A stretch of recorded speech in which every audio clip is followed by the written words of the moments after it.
മുഖ്യമന്ത്രിയുടെ ഓഫീസിനെതിരെയും തിരുവനന്തപുരം ജില്ലാ കമ്മിറ്റിയിൽ അതിരൂക്ഷ വിമർശനം. മുഖ്യമന്ത്രിയുടെ ഓഫീസിലേക്ക് പാർട്ടി പ്രവർത്തകർക്കും സാധാരണക്കാർക്കും പ്രവേശനമില്ല. മുഖ്യമന്ത്രി പാർട്ടി പ്രവർത്തകരുടെ മുന്നിൽ ഇരുമ്പ് മറ തീർക്കുന്നത് എന്തിനെന്നും വിമർശനം. തിരുവനന്തപുരം മേയർ ആര്യ രാജേന്ദ്രന് അന്ത്യശാസനം നൽകാൻ ധാരണ. മാധ്യമങ്ങളെ ശരിയായ രീതിയിൽ അഭിമുഖീകരിക്കണമെന്നും CPM തിരുവനന്തപുരം ജില്ലാ കമ്മിറ്റി.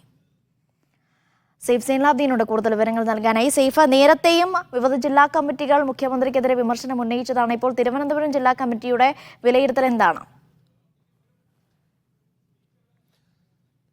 തിരുവനന്തപുരം ജില്ലാ കമ്മിറ്റിയിൽ മുഖ്യമന്ത്രിയുടെ പ്രവർത്തനവുമായി ബന്ധപ്പെട്ട്, മുഖ്യമന്ത്രിയുടെ ഓഫീസുമായി ബന്ധപ്പെട്ട്, മേയറുടെ പ്രവർത്തനവുമായി ബന്ധപ്പെട്ട്, കോർപ്പറേഷന്റെ പ്രവർത്തനവുമായി ബന്ധപ്പെട്ട്, സ്പീക്കറുടെ ചില ഇടപാടുകളുമായി ബന്ധപ്പെട്ട് എല്ലാം വലിയ വിമർശനങ്ങളാണ് കഴിഞ്ഞ 3 ദിവസം ഉയർന്നു വന്നത്. മുഖ്യമന്ത്രിയുടെ ഓഫീസിനെതിരെയാണ് ഏറ്റവും പ്രധാനപ്പെട്ട വിമർശനം നമുക്ക് കാണാൻ കഴിയുന്നത്. മുഖ്യമന്ത്രിക്ക് മുന്നിലേക്ക് പാർട്ടി പ്രവർത്തകർക്കും സാധാരണക്കാരായ ജനങ്ങൾക്കും എത്തിച്ചേരാൻ കഴിയുന്നില്ല എന്നുള്ളതാണ് പ്രധാനപ്പെട്ട ഒരു വിമർശനം. നേരത്തെ മുഖ്യമന്ത്രിയെ പാർട്ടി പ്രവർത്തകർക്കെങ്കിലും കാണാൻ കഴിയുമായിരുന്നു. ഇപ്പോൾ അതല്ല അവസ്ഥ.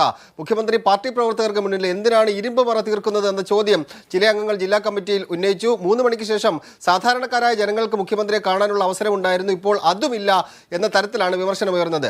മേയർ ആര്യ രാജേന്ദ്രനുമായി ബന്ധപ്പെട്ട് വലിയ വിമർശനങ്ങൾ 3 ദിവസവും ഉണ്ടായി. മേയർക്ക് അന്ത്യശാസനം നൽകാൻ വേണ്ടിയാണ് CPM നേതൃത്വം തീരുമാനിച്ചിരിക്കുന്നത്. തെറ്റ് തിരുത്താൻ വേണ്ടിയാണ് ഒരു അവസരം കൂടി നൽകാം എന്ന ധാരണയിലേക്ക് പാർട്ടി നേതൃത്വം എത്തിച്ചേർന്നത്. ജില്ലാ കമ്മിറ്റിയിലുണ്ടായ പ്രധാനപ്പെട്ട വിമർശനങ്ങളിലൊന്ന് മേയറുടെ ഇപ്പോഴത്തെ ഇടപെടലുകൾ അടുത്ത തദ്ദേശ തെരഞ്ഞെടുപ്പിൽ കോർപ്പറേഷൻ ഭരണം പോലും നഷ്ടമാകാൻ കാരണമാകും എന്ന തരത്തിലുള്ള വിമർശനം ഉണ്ടായിരുന്നു. എന്നാൽ നേതൃസ്ഥാനത്ത് നിന്ന്, മേയർ സ്ഥാനത്ത് നിന്ന് അവരെ മാറ്റുകയാണെങ്കിൽ അവരെ രാഷ്ട്രീയ ഭാവിയെ ബാധിക്കുമെന്ന് വിലയിരുത്തിക്കൊണ്ടാണ് അവരെ ഇപ്പോൾ മാറ്റേണ്ടതില്ല, ഒരു അവസരം കൂടി നൽകാമെന്ന ധാരണയിലേക്ക് CPMന്റെ ജില്ലാ നേതൃത്വം എത്തിച്ചേർന്നിരിക്കുന്നത്. കോർപ്പറേഷന്റെ പ്രവർത്തനം പ്രത്യേകം പരിശോധിക്കാൻ വേണ്ടിയുള്ള തീരുമാനം ജില്ലാ കമ്മിറ്റി യോഗത്തിൽ ഉണ്ടായിട്ടുണ്ട്. മാധ്യമപ്രവർത്തകരെയും മാധ്യമങ്ങളെയും പാർട്ടി തന്നെ എതിരാക്കി എന്ന തരത്തിലുള്ള വിമർശനങ്ങൾ ജില്ലാ കമ്മിറ്റിയിൽ ചില അംഗങ്ങൾ ഉയർത്തുകയുണ്ടായി. അനാവശ്യമായിട്ടാണ് മാധ്യമപ്രവർത്തകരെയും മാധ്യമങ്ങളെയും എതിർചേരിയിൽ നിർത്തുന്നതെന്നും ചില അംഗങ്ങൾ പറയുകയുണ്ടായി. അങ്ങനെ 3 ദിവസം നീണ്ടുനിന്ന നേതൃയോഗത്തിൽ വലിയ വിമർശനങ്ങൾ, ഞാൻ നേരത്തെ സൂചിപ്പിച്ച സ്പീക്കർക്കെതിരെ, മുഖ്യമന്ത്രിക്കെതിരെ, കോർപ്പറേഷനെതിരെ, മേയർക്കെതിരെ, സച്ചിൻ ദേവിനെതിരെ എല്ലാം വലിയ വിമർശനങ്ങളാണ് ഉയർന്നു വന്നത്. അനീഷ. ശരി, സെയ്ഫ് സൈൻലാബ്ദീനാണ് വിവരങ്ങൾ നൽകിയത്.